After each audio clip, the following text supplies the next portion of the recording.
based on investigations, a lot of data and intel that they were receiving and investigating. Then other industry partners, all state police, we help to deliver this program to children in all ages of their schooling, from prep to year 12, and also to parents, carers and teachers.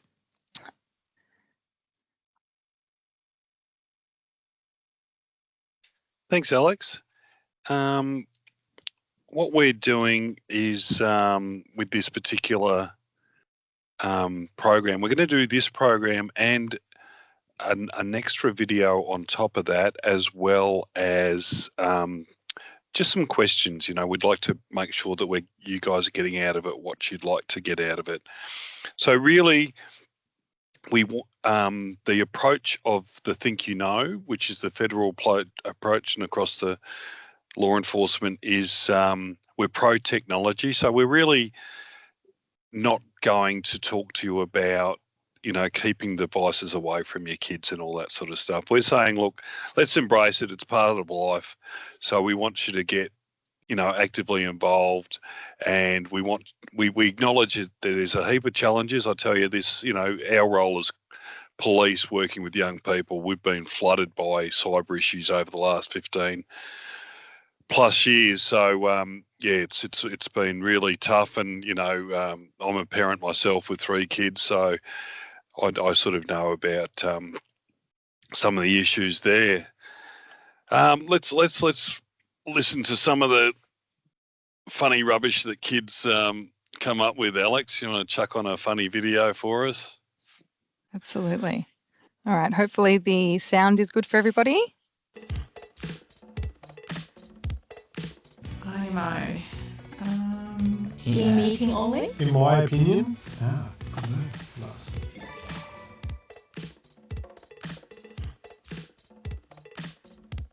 Res. No idea. Nothing. Something musical? Bit of pizzazz, bit of panache. Have you got a bit of gumption to you? Is it flirting? To be flirty?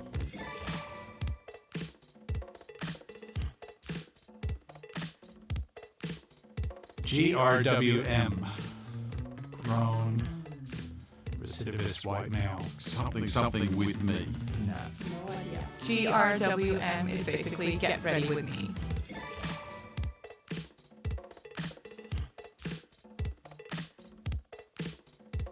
To have beef.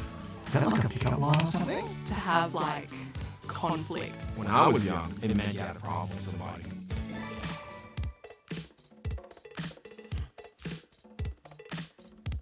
Mid. MID.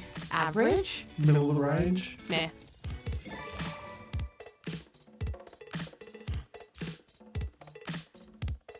FR. My first thought is France. Fear of retribution. For real?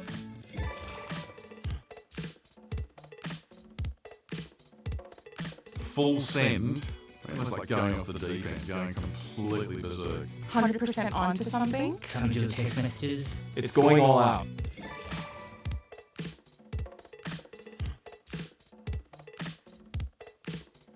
Is that a possible relationship? Perhaps they want a relationship? Is that... More than friends. Sort of romantic feelings. There's no commitment.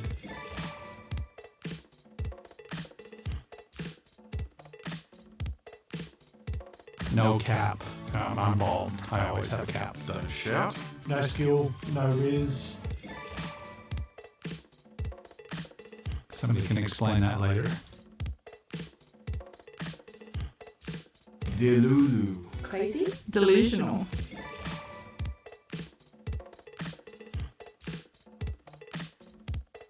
Ghosted. I know that one. Yeah, being ignored. When you don't reply.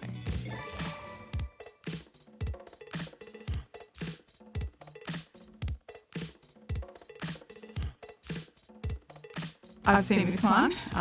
Naughty? Is that like horny? Kind of like freaky. Cheeky and flirty. That's a horny devil. Can we not show this to my teenage daughter? Thank you.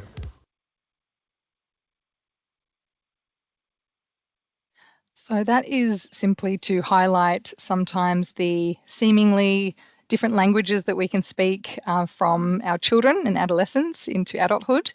Oh, I've gone blank. Here we go. And essentially, that language is forever evolving. Once we think we've caught up with it, then it's constantly changing. So yeah, just to highlight that we may not always know what they're talking about. A quick Google can remedy that. So yeah, just a little FYI. So technology and young people. Technology is obviously part of everyday lives, young people, adults, through schooling, education, hobbies, careers. It's not going anywhere. And again, as Tony has said, it's not about limiting devices. It's about how do we encourage our children to interact with it. They're going to, express themselves with it. It's a way for them to interact with the world and feel connected via social media, gaming, things like that. But how can we encourage them to stay safe online? Because it's not something that we can ignore and shield from our children. But it's something that we can encourage them to, to interact with responsibly and safely. It's about sort of, needing to feel confident in guiding and empowering them to know where to get help if they need help. And we sort of think, yeah, they know how technology works. They know more than me as the parent. They adapt and they build their skill set with technology, but they don't necessarily know how to keep themselves safe. And that's where the parent guardian comes in to be there as that support. So, Alex, what are the worst apps? Oh, I wouldn't even know. There are so many apps. What are you talking about? I think every app has the potential to cause harm and the potential to help thriving and expression and engagement. What about the apps for the young kids, like the little young kids? Aren't they safe? That's a great question, Tony. Well, we might answer it later. We might answer it later. What can we do? So look, but look, this program's put all of the stuff that we do online into these different categories: online gaming, social media, instant messaging, and video and image sharing. Some of them combine with each other, don't they, Alex, when we're using them? Yeah. Yeah. Well, let's go into online gaming. Have a look. Great. Let's have a look. So I know that. Yeah, you go. You go for it. You go. I go. Okay. No, I'll go. Look, young people are playing games for lots of different reasons. Passing time, bit of escapism, bit of a way to be creative. There's so many different games for skill building, problem solving, educational games, and to socialize. And one of those components is the online multiplayer gaming, which is super popular. So why are we worried about that? What's the issue? Why are cops worried about that? Cops are worried about that because of one of the functions that online gaming have, and most online games have the in-game chat function. So that can include video function, it can include voice and text. And so that's essentially allowing your child to speak to anybody. Where's the issue with that, Tony? Well, the issue with that, I reckon, would be the fact that you've got no idea. There's a couple of things. One of the problems is that you've got no idea who you're playing with half the time, and people can pretend to be who they are, like to pretend to be other people. So your kids have got no idea who they're talking to. Another thing is, I reckon that there's an issue is in what your kids say, like their gaming names and stuff like that, because they might do, something that identifies where they're from, or like their school or something like that. So there's issues about identity and their age and all that sort of stuff. I mean, what's the average age of somebody who's gaming? So surprisingly, the average age was, I think, a male in their mid-30s. And when we say that to young students, they are all jaw-droppingly shocked. And it's kind of confronting because kids are thinking that they're playing with, they're playing Fortnite or they're playing Roblox with somebody their age, little do they know it might be somebody completely different. And that's, I guess, where police are concerned because of the data that we see and the investigations that have ensued, essentially. Yeah. And, and a lot of parents probably don't know that the in-game chats can be turned off. We can get those turned off. We'll speak a bit more about safety later, but let's keep going. Let's have a look at social media. Yeah, I mean, we all know what social media is. Everybody's had a few too many wines and popped up something a bit silly or said something political or whatever.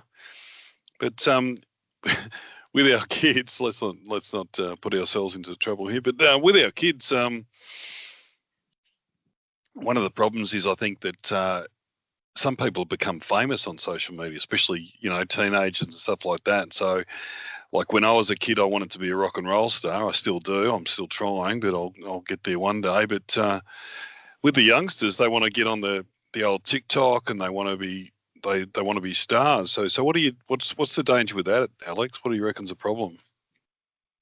If it's not on private or friends only, the public is there to see and, use their content and abuse that content, essentially. So yeah, totally with you. It's the motivation to get more followers. How do I do that? Well, I'm not going to restrict myself by putting myself on private or friends only. I'm going to put it for the public to see, put that content out there, and I'm going to increase my followers, which is a huge motivation for young people because they think, oh, there's content creators out there. I'm motivated by that. That's a career path that is absolutely attainable. I'm going to put myself in the best position to get that. So, yeah, the privacy settings is a huge one for social media and young people.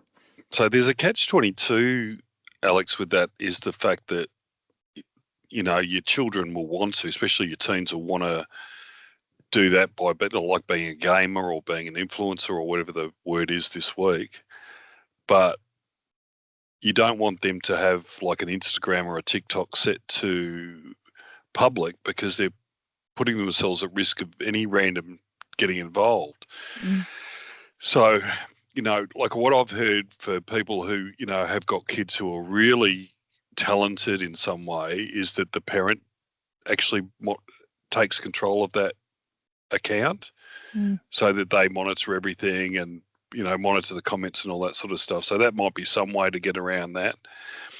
I mean, as police, we're really worried because when it's social media, that's where predators can try and find out lots of information about you from what you're posting and your photos and stuff like that. So that's really an issue. And what can you do? Say you're a parent, because we stuff up too sometimes. We're always taking photos of our kids and that, showing, and my grandkid, showing how proud I am. So what do you reckon is an issue there as a parent? Absolutely. It's the same thing. If we have our accounts set to public, we also have a responsibility to role model safety online. And by doing that, we can set our accounts to private. We can be, have these conversations, which, if you have somebody who's following or who requests to follow you and you don't know that person, have that conversation. Do some critical thinking with your young person. Who is that person? Why would they want to add me? And kind of have that discussion flowing. Also, we need to be, as I said, role modeling that by sharing our content safely. Do I want to post, pictures of my children and put my profile on public so that any person globally can access that? And we'll watch a video a little bit later that really speaks to that. But yeah, just not always sort of putting the responsibility in the child's hands, but also, our responsibility as parents through role modeling and keeping those conversations open about our decision making. Well, let's have a look at instant messaging. You go, Agil. Hey, yeah. So when I was researching some of this is stuff that I didn't know that much about, but some of the apps that young kids are using allow for secret conversations. So the messages are locked to one device rather than the account. And sometimes they need a password to see them. Sometimes kids are hiding stuff under pretend apps as well. That can be a real issue then. And we're worried about instant messaging where, for example, a predator might be playing a game with a young person and then having a chat with them and then directing them to somewhere else. Because there's a lot of anonymous chat apps out there. There's ones that are really freaky that where, you know, they can direct you to an app. You can just do a Google search of anonymous chat apps and you'll see there are just plenty of them, and they're just designed for people to be able to talk to each other without any fear of consequence, because there's no way of tracing them, especially if they have their own VPN as well. So there's issues there. Is there anything you want to add to that, Alex, or is that pretty much that for? Yeah, just how quickly it can all happen. So with the in-chat, like the instant messaging function, it's in its name, instant, it's real time. That means that things can escalate by a predator very quickly, and it's kind of before anybody's able to intervene. So if we think about people who have been doing this for a long time, are highly manipulative, are very effective in how they lure children into connection, and that might be through getting information by their username, their bio, what games they're interested in. It's always about, they quickly gain trust through a mutual connection, and then children being children innocently will flow with that and, innocently go and, follow them into another chat group. And that chat group might be something where they can, usually the motivation to take them into the other chat group is, like Tony said, for, the lesser or the lack of consequence, but also that an online game might not have video or image sharing capabilities. So they're going to move them to another app that has that functionality, so that then they can exploit them on that. And we'll get into that in a moment. Yeah, of course, we've got video and image sharing apps, as we're talking about. We spoke about before how, young people might want to use applications to, to increase followers, to give themselves a, to be famous or whatever, and they can obviously have no privacy settings, and then any sort of random person can get on board there. So that's a real issue. The other thing is that young people might be using Snapchat thinking that they can send videos or images that self-destruct really quickly. However, people receiving those messages can really quickly get hold of them and take screenshots. And offenders can really try to coerce young people. We'll talk a little bit more about that more dangerous stuff a little bit later, but that's a basic bits and pieces of the technology the young people will use. But the main thing I think we need to talk about are the challenges. Yes. And Yeah. when we talk about this, Alex, I think, if people are there, this is not ideal to have your kids around with you at this particular point. So I just want to be, we're talking about some pretty serious stuff now, so might be best just for an adults only part of this session. Yeah, We know it's a absolutely. parent session anyway, but yeah, that's Yeah. pretty much it. And, Go the for it. the key challenges, that the Australian Federal Police and, state police are seeing relate to privacy and interactions with users either known to them or unknown to them. And they can be managed and they can be overcome with the right information and educating ourselves. It's not about us trying to scare you. It's about the education piece of tips, resources, how you as a parent can be empowered to take action at home. Because a lot of the time we speak to parents of young people in these sort of sessions, or, where they've had their children having some issues with online safety. And a lot of it is a sort of a fear of, I don't know what they're doing online. I'm not sure. They know more than me. They're way more well versed with technology than I am. So it's a kind of a little bit by default a hands-off approach because it's this unknown realm. So there are, just knowing that there are simple things that you can do to manage those risks at home. Things like supervision, checking privacy settings, and doing that regularly, because sometimes apps with their updates, they can sort of default to, a particular privacy setting. So doing that regularly. And also one thing that's super, super key, important, is being approachable. When you are able to, as a parent, have those conversations, or just, throw those conversations out there from time to time, it does create a basis and a foundation for your child to be able to come to you if they're not sure about something, if something's going a little bit off. Because, it's important for us to know what can happen. It doesn't mean that these things will happen to your child, but people will often think, oh, that's not going to happen to me. That's really extreme. Sexual extortion or online grooming, that's not in my home. But knowing that actually can, effectively impact your child or those around your child is important to know and keep in the forefront of your mind when you know that your child is using devices, in their day-to-day. Anything to add, Tony, on that one? No. So, we're getting into the weeds of this now, into the sort of the more serious stuff. So,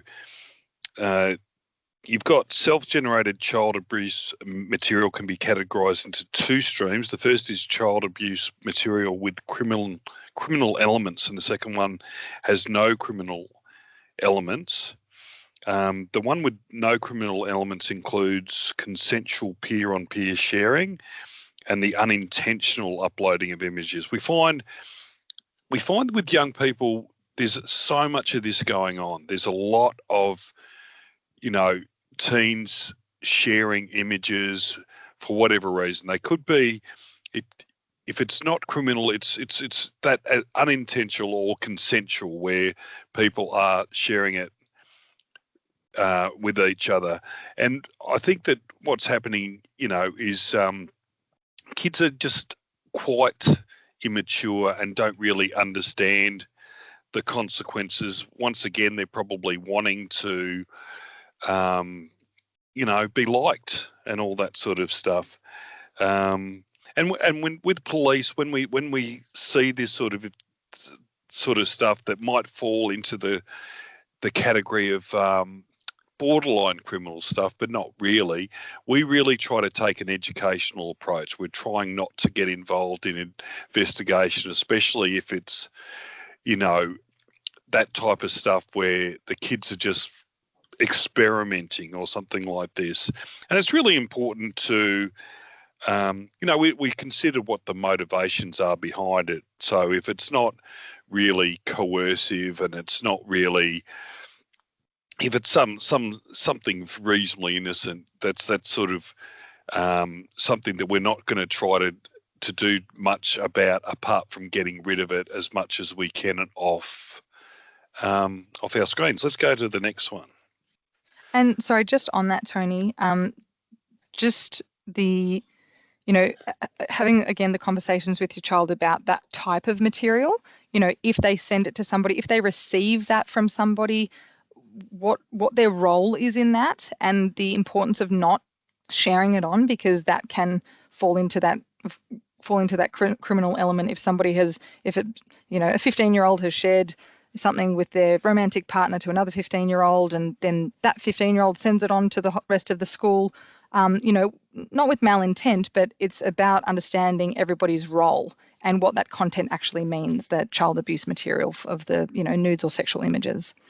So moving on to online grooming. So the criminal intent category of the self-generated child abuse material is essentially online grooming when an adult makes online contact with someone, a child, with the intention of enabling their sexual abuse. So the offence takes place at the communication phase. No physical contact needs to have happened. The offence is in the communication, in the eliciting of generated child abuse material, or if they want to facilitate, a face-to-face meeting. And there's so many different ways that online groomers will try to elicit that. So that's generally we'll start off with like compliments, with flattery. They might be offering the child something that the child values, whether that's money or in-game currency. So Roblox or Fortnite, they use in-game currency. They might offer that. There's lots of different ways that they will, try and get that child on side in order to get that content. And it can happen again quickly. A lot of these operations are really sophisticated, and it's not. Sometimes children who are interacting with other people online, they're not thinking about them as strangers. They're online, they're having fun, they're expressing themselves, they're having a good time generally, they're doing a hobby. They're in that sort of play state. They're not necessarily thinking, I'm going to be taken advantage of by a stranger. They'll often think, okay, this is a real friend. They're connecting with me. This is an opportunity to, build a friendship, for example. So that person might be a very real friend for them. And that's why these things happen very quickly, because, these operations are quite sophisticated. Again, I think it's important to remember that, children lack control in abusive situations. They're not able to predict or preempt abuse, and the responsibility of that lies entirely in the adult, in the offender. It is no part the victim's responsibility. Victims obviously can tend to feel that way because of how the online groomer can make them feel that way, and that's part of their process, part of their manipulation. But yeah, just again, really important. And I know that we all know that on a base level, but yeah, the child will often think, if I don't do what I'm being told to do, I'm going to get in trouble, and that could look really dark, depending on what an online groomer might be suggesting. So why don't we just quickly summarise those two last slides into bite-sized bits, because there was a fair bit of information there.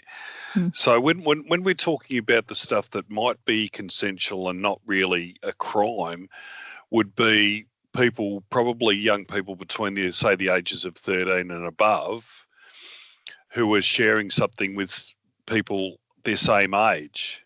Yes. It's people that are, if it's 13, they can share stuff with somebody consensually up to the age of 15. So it's a sort of a 2-year buffer, isn't it? Yeah. When it becomes like a crime is an adult who is seeking out a person under the age of 16 with the intent to sexually abuse that person in some way. And that sexual abuse doesn't need to be physical. It can be coercing the person into sending them a pic. Is that right? Yes, absolutely. Yeah. Yeah. All right. So that's basically it. Okay. Because it can be a bit complicated, that stuff. Let's go on to sexual extortion. So basically with this, and this is where you can get that. You probably heard of the catfishing, where people are trying to pretend to be somebody else. This is where this comes out, and it can really screw around with the emotional response. There's been, unfortunately, there's been suicides around sexual extortion because it's a common thing, and it can happen. It quite commonly happens now with people from different countries who are getting onto apps and pretending to be like a spunky, is that a word these days? Anyway, a sexy girl, and then coercing a young teen boy, for example, into, what he thinks is a fantastic relationship, but really it's somebody on the other side of the world who wants money. And then after they've established this relationship, what they do is they say, look, I'm really into you, so let's have a sexy pic, and they send it, and then all of a sudden the tables turn. The tables turn big time, and they go, send me another one, or I'm going to send this to your family. I'm going to post it online everywhere. And then next, it's all about money. So this can be people who know you. This can be people who don't know you.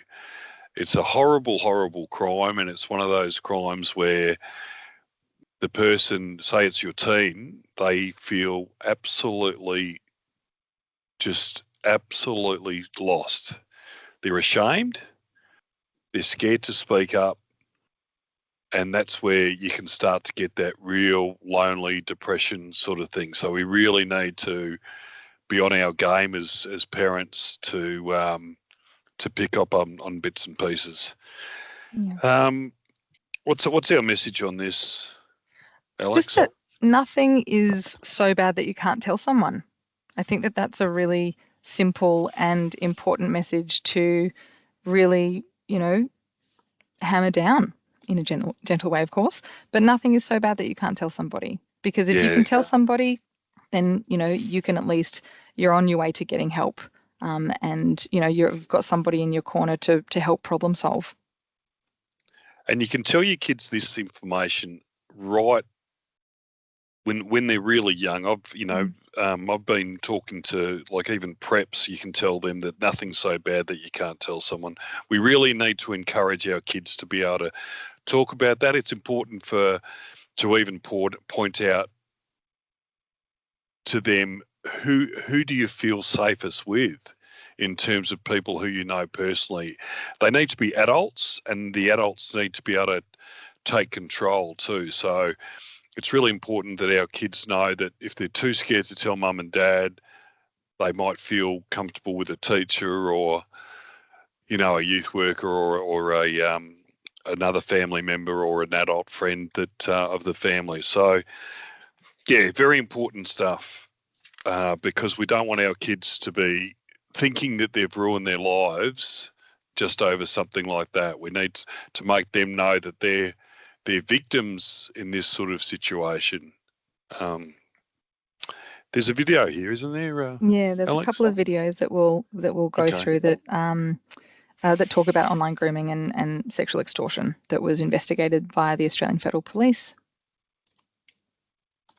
A 24-year-old Northern Beaches man has been sentenced to 9.5 years jail for intimidating and blackmailing dozens of children and young teenagers into sending him sexually explicit images.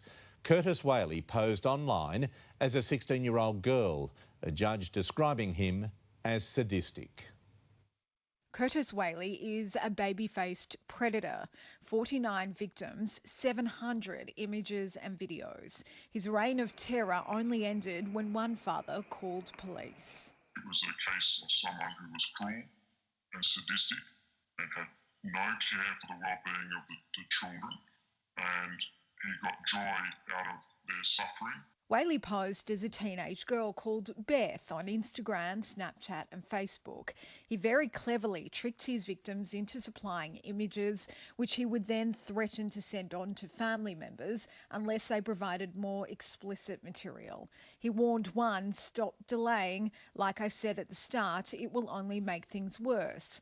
When another asked, why are you doing this? He replied, because I can. The victims, who can't be identified, all spoke of their devastation, shame, fear and anger. The court heard for some that impact continues today. Whaley did not visibly react as he was jailed for a maximum of 9.5 years for what the judge agreed was sadistic victimisation. The father we spoke to says it's a warning not to let children use devices behind closed doors, and if it happens to you, keep the evidence. I hope that kids can see, if they tell their parents that something bad is happening to them, the parents can stop it. Kelly Fedor, 9 News. And we've just got another one here as well for you. My son was the victim of an online pedophile. It took him weeks of extortion and exploitation before he could speak up. I'm glad my son had the courage to speak up and show me what was happening. We were able to take screenshots and send them to the police, and the pedophile was caught. My son says that he wishes he didn't have to be the one that spoke up. He wishes someone before him spoke up and it never would have happened to him.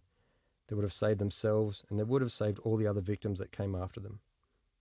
I told my son that by speaking up and showing me what was happening, he has not only saved himself, but he saved all the other kids that would have been victims in the future. He's a hero for speaking up. My son knows it isn't enough to just delete or block and run when you encounter an online pedophile. You have to tell your parents when it happens. They can keep you safe, plus get the police to track down the person so he doesn't do it to other people. My son was scared to speak up, but he knows it makes you safer if you speak up, and hiding it makes you less safe. I'm proud of my son for speaking up and showing me what was happening to him. It would have taken him great courage to show me as his father what he was doing after being forced by this pedophile. By telling me and showing me what was happening to him, we were able to collect evidence to have the pedophile caught, and he has saved a lot of other kids from falling victim. He and we won't know the full impact this will have on him for many years, if we ever do. It will be there for the rest of his life. What we do know is that by being brave enough to tell and show me, it was immediately stopped. The impact for him was minimized. The person was caught, and he has saved all the future victims from harm. And just on that, just the fact that the boy felt comfortable approaching and talking to his dad, that was the instigator for not only the boy being saved of, further harm and victimization, but, how many other countless children who were saved from that. So yeah, it really, really just starts with that safety with a parent, guardian, trusted adult to have that conversation. And we can really set the tone as parents or carers or, trusted guardians to ignite that. So yeah, what are the signs? There's no one clear sign. Obviously, you know your children best. It's thinking about, changes in their behavior, changes in their online routine. Changes can look like a lot more like heavier use, a bit more privacy, or like wanting to hide how they're using their devices online.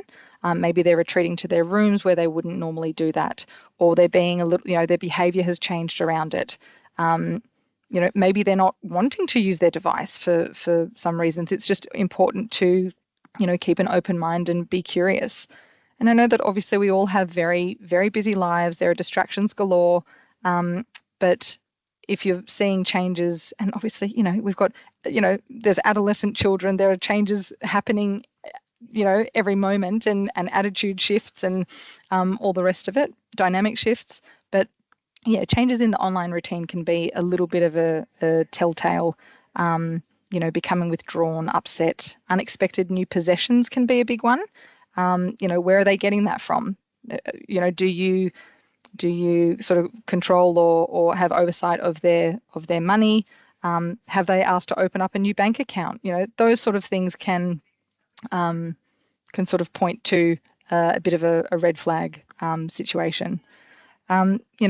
Trust your instincts. Your child. Stay calm in those moments and try to get as much information as possible so that then you are equipped to enact and get the help that you can to advocate for your child. Anything to add on that, Tony? No, let's see what we can do, because we've been through all the doom and gloom here. So we can take some action. So look, in our kids' age group, this target age group of 8 to 17, over 95% of kids are using the internet. So we are not, I remember one kid who was an internet offender, he said to me, old Georgie boy, he said, Tony, all we have to do is get rid of the internet and we won't be doing any offending. So he had the answer, but I don't know that it's available to us. So we've got to work with it, not against it. So look, we're going to together build safe online habits. We're going to communicate with our kids, and we're going to work with the technology and see what we need to do if we need support and how to report it. So that's our next little bit to finally get through it. How do we build safe online habits, Alex? What do we do? It's just about talking to your child about their online activities and doing that with curiosity, being non-judgmental, asking how they use their apps and what apps are they using. Maybe doing your own research, Googling, all right, or download the app if they're playing a particular, if they're engaging in a particular app, download it yourself. Kind of get used to the functionality. Are there instant messaging or private chat functions?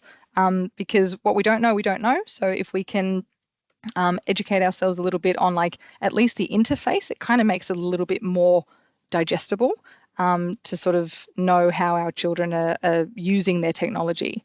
Obviously, you know, being approachable, as we said, we want to be having open and honest conversations. You know, if that is bringing in things like, you know, boundaries around devices or where you're going to use your devices, then yeah, it's just about, you know, having those safety nets with your child.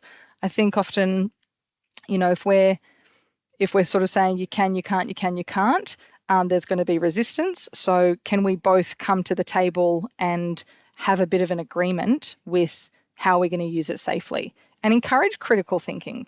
You know, if you're saying as a parent, I don't think that's really safe, you know, challenge them if they think that it is safe. So, you know, having those conversations can kind of open up that that knowledge gap, I suppose. Yeah, I think the communication can be hard. Like I've got, I'm a parent of 3 grown boys, and I know going through that, sometimes it's hard to frame these conversations, but you can start off by saying, look, I went to an online course that I did, and it's really important. We need to work together because there are these sort of situations that can happen. Be honest and frank about some of the challenges and dangers with using the internet. So one of the things that you can use is a family online safety contract, and we'll provide a link to that, which is the Carly Ryan Foundation, which is a foundation set up by a parent of a young 15-year-old girl who was murdered by a predator some years ago, and she's really trying her best to assist parents. So that's one option. And you've really got to think about the vibe of your own family and how you guys interact. It may not be work for you guys, but it might be a way to say, what are we going to do together to keep safe? And obviously at different ages, if your child's 13 now, you might want to say, hang on a sec, let's just jump on to what the Australian government's going to do.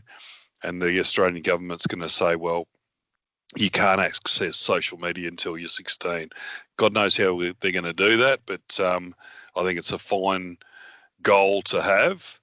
And at different ages, there might be more things. As kids are getting older, say 15, 16, 17, there's more danger of them being sextorted by people that they know, more so than the younger people who might be groomed by predators as well. So there's different dangers at different ages, and they sort of cross over too. Do you want to have a... Yeah, I think we've touched on these with the parental controls. You know, they can manage your child's online activity. There's so many options, so you really need to do your own research based on the apps that your children are using. There's no one size fits all. It's just about, all right, can we take a bit more of a holistic approach to include the technical of the parental controls and also the behavioral, like how are we interacting with this? How's our communication? Are we doing the contract? Are we having like a chat about this every now and then? Is there a bit of a check-in? Making it work for you. And as Tony said, you know, doing a vibe check with your family and how receptive your children and teenagers are. There are a number of support services. We can also put this in the email that we'll send through to Tom, who can forward this on. The eSafety Commissioner is a very, very good resource that I would encourage you all to have a look at. You know, if something is put up online for example, about, your child that they don't want there, you can contact the eSafety Commissioner, and they are really quick at getting it down, as opposed to contacting the platform and the barriers that you can experience there. But it's got a plethora of resources, as well as the Think You Know resources, as per the Australian Federal Police hub there as well. I know I'm mindful of the time, so we'll just sort of skim through these reporting slides. So collect the evidence. As the video previously, the son told him they took screenshots, they took copies of as much information as they could, and they contacted the police, and an investigation was able to be instigated. Block inappropriate contact or usernames. It's, and report obviously the inappropriate contact or behaviours. So you can seek those support services, know that police are here to investigate this, and whether that is, state police or it gets escalated to the Australian Federal Police. Again, I'll put the two reporting URLs in that email follow-up so that you can have a look. It's very straightforward. I do want to show a video. Do you think we have time, Tony, just on how parents can safeguard their sharing content of their children? Yeah, that's a great idea. Yeah, let's have a look. All right, bear with me.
Hey, Mom. Hey, Dad. It's me, Ella. Well, a digital version of me. Just a bit older. Amazing what technology can do these days, isn't it? All you need are a couple of pictures, like the ones you share on social media, where they can be taken and used by everybody. I know, for you, these pictures are just memories. But for others, they are data. And for me, maybe the beginning of a horrible future. A future where my identity can be stolen just like that. Where I can go to prison for things that I would never do. Imagine my credit score being destroyed, Dad. Or my voice copied to scam you, Mom. Mom, I'm in trouble. I need you to send me money, please. I don't want to become a meme. Humiliated by everyone at school. Kill yourself, you fucking loser.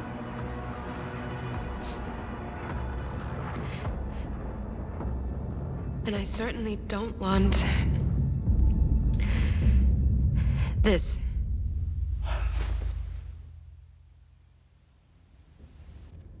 What you share online is like a digital footprint that will follow me around for the rest of my life. I'm telling you this because I know you love me and would never do anything to harm me. So please, Mom, please, Dad, protect my virtual privacy.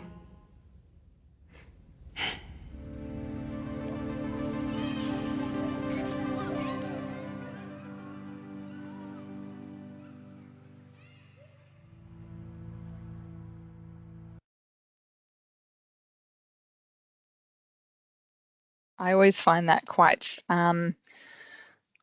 emotive and confronting, because it really just shows the capacity or capabilities of our online world, and how we so innocently want to share and show the people that we love our lives to those around us, with our family and friends. There's absolutely nothing wrong with that, but just being aware of where it can lead to with the technology and the artificial intelligence that that we have at our fingertips.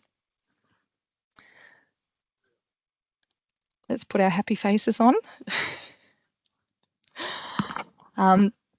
Again, we've only got a short amount of time for questions, but if anybody wanted to put any questions in the chat at this point, then we are more than happy to answer what we can.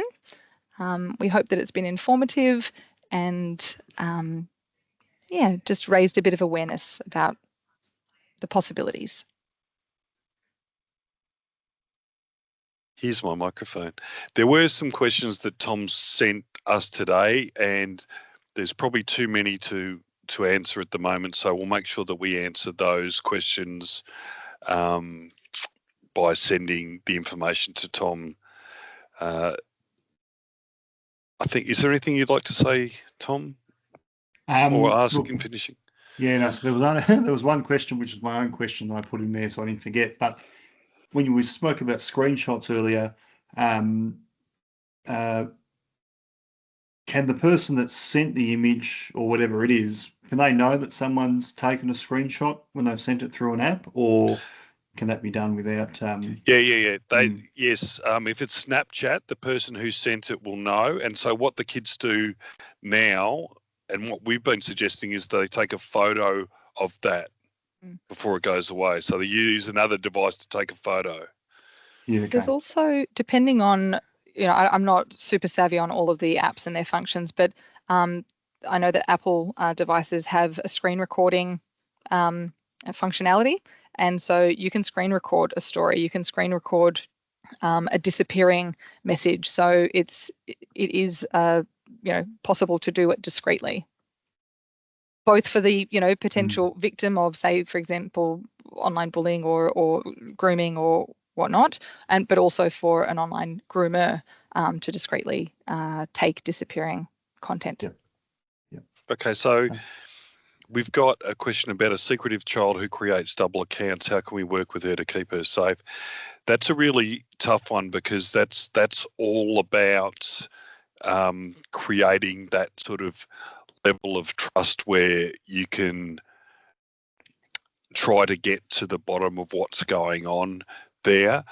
And it depends on what's going on with your family. Some families might decide that if there's no honesty there and there's no openness, then there's no technology. That can backfire too sometimes as well, which is a real issue. So it's, if there's secret accounts or double accounts, what does that mean? Are there conversations that are taking place that your child wants to shield from you, and what does that mean too? So if you're taking that approach that, look, there's nothing so awful that you can't tell me because I'm there to protect you, it's just important that I know what's going on, even if you're doing some criminal behaviour, that we can figure it out together. That's probably the best way, is to try to open up with that trust, because that's probably, you're going to be parents for a very long time. But if it works more for you to be more punitive, then that I can't say no to that as well. So it really depends on what's worked for you as a parent before. There's no golden rule in terms of that. Tony, can I just ask, for any parents that are in that situation, and there was quite a few comments when people registered about specific challenges with their child, for anyone having challenges, with children having double accounts and so on, where could they go to get some support? Is it eSafety Commissioner, or who can they call? Well, the eSafety Commission is around about stuff that's actually occurring. So you can't, like if you're suspicious about your kids hiding stuff, then that's not going to be the best way to go. If you're having trouble connecting with your child and they're hiding stuff, one of the suggestions is to try to work either with the wellbeing team at school or outsourcing to getting a referral to a youth support worker or psychologist, somebody that they can trust and speak to. It's not an easy world doing this sort of stuff because quite often you're going to try to crack open a young person who really doesn't want to get there, but that's the sort of the where you need to really work on that type of situation. So it might not be the parent-child relationship. It might be trying to refer or work as a team with the school and other professionals to see if there's any danger lurking at the bottom of this. What do you think, Tom, as a teacher? Yeah, so I probably just to underline what you've said, really, for any parents or carers in the meeting or watching this recording, if you do have concerns about the use, your child's use of online apps, platforms, whatever, and if you haven't already, please do reach out to your classroom youth worker or anyone at the school, the campus that you know, or myself. You'll get my email after this because I'll send out a few things, but reach out to us, and whilst we may not have the answers, we can definitely work with you because this is a space that we're really, going deep on for obvious reasons. So we can work with you to find, whether it's within Saints or externally, the right type of supports. I guess the main thing is you aren't alone in this, and we are able to support you. And and in the information pack that we'll send out too, we'll probably refer to some parenting courses and also some sentence starters, because sometimes there's an amazing parenting course called Tuning Into Teens that Alex and I are qualified to do. And that's a fantastic program to get involved because it's talking about how to emotion coach your young person, because quite often there's emotions that are underlying what's going on with their behaviours as well. So it's really important to do that. But we'll actually send some sentence starters so that you can say things like, I'm curious about this, or this is something that I'm feeling and I'd like to talk to you about this. So we'll send you some ideas to have a bit of a go of yourself. But as Tom was saying, utilise the wellbeing team at school as well. It's a bit of a Sorry. Yeah, go. I was going to say, Tuning Into Teens is something we're just finalising details, but that's something we're hoping to be offering in term 4. It's been done before, but we're going to offer it again in term 4. So yeah, we'll send out information about that hopefully soon. Great. And of course, Alex and I are available to all your parents in terms of if they'd like to continue some further discussions as well to problem solve. So if they'd like to contact us via you, that's fine, because we'd like to, this conversation and what we've done today is probably just at the start of the iceberg, so we can continue this conversation a bit further. Yeah. Yeah, brilliant. Okay. We understand that some parents will be suspicious about things. They need to undercover stuff. Sometimes their kids might be victims or perpetrators and all that sort of stuff. We're not there to judge anything. We're just there to try to assist you guys as parents through this. Do you know the names of apps that have secret conversations? Not off the top of my head. No, I think if you just Google that stuff, because yeah. Because I was Googling all the ones that have the that have all the privacy stuff set off it as well, and somebody was talking about VPNs as well. One of the questions that I'll answer those, but we'll include that in the information pack that we get, because when we're not sort of probably as tech savvy as some of the kids, but we'll do a little bit of work in that. So I don't know the apps, but I wouldn't be surprised if they're within some of the really well used apps like Discord and Snapchat. They probably are, but we'll do a bit of snooping around with that for sure. And I think the last one here was just chat sessions of students using games, through PlayStation, Nintendo Switch. Is that a trickier space to monitor, is the question? Yeah, well, with monitoring that stuff, it's the suggestion is to either try to be in that space with them. So if your child's a bit younger, I spent a lot of time with my youngest boy who's 20, but when he was about 16, I just sort of sit there and he liked me just to sit there and watch him play whatever he was playing. And so we're involved in the chats. The other thing is to get them to turn it up so you can hear them yelling at each other and what's going on there. So if you can hear that there's something sneaky going on, maybe they're too old and you don't want to disable the chat, but just try to be around so that you can have a bit of an eavesdrop of what's going on. Yeah. I just want to comment on the location sharing.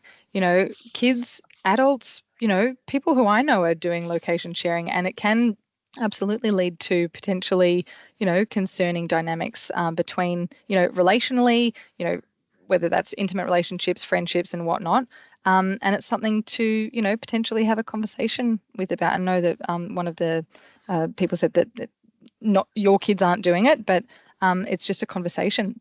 You know, do we want people knowing where we are all the time? Sometimes it's nice to have our independence and our privacy, and sort of putting that to the forefront of you know, sense of self. You know, I don't want people knowing where I am all the time, because I'm allowed to, you know, obviously it's different with safety issues with parents, but if it's between friends, it can actually cause some really difficult friendship, relationship dynamics, issues at school, bullying, because, you know, people feel a little bit crestfallen if their friends just around the corner, they haven't got in contact with them. So it's yeah, a big issue throughout all of the ages, I think. Awesome. All right. I think that looks like all the questions for now. So yeah, to all the parents and carers and family members that have joined, thank you so much. This was well above expectations, to be perfectly honest. So very grateful for that. There will be a recording along with the resources from Alex and Tony that we'll send out. And you know, from the school's perspective, just the final thing I want to stress is please, please, please reach out to your classroom teacher or youth worker or school leader if you're having challenges in this space, which nearly everyone is. And to be honest, if you're not happy with the response you've gotten or the level of support, then, you know, you'll have my email. When I send this out, please get in touch with me. Just call the admin number and say you want to talk to a principal or something. Yeah, you are never alone in this, and we're here to support you through it. Tony and Alex, thank you so much. Yeah, really grateful for your time. And yeah, hopefully it's the first of many and we can get a bit more consistent with this. So amazing. Thank you for having us. Thanks for joining, everybody. Really appreciate it. Thanks, everyone. Good night. All right. Thanks, Tom.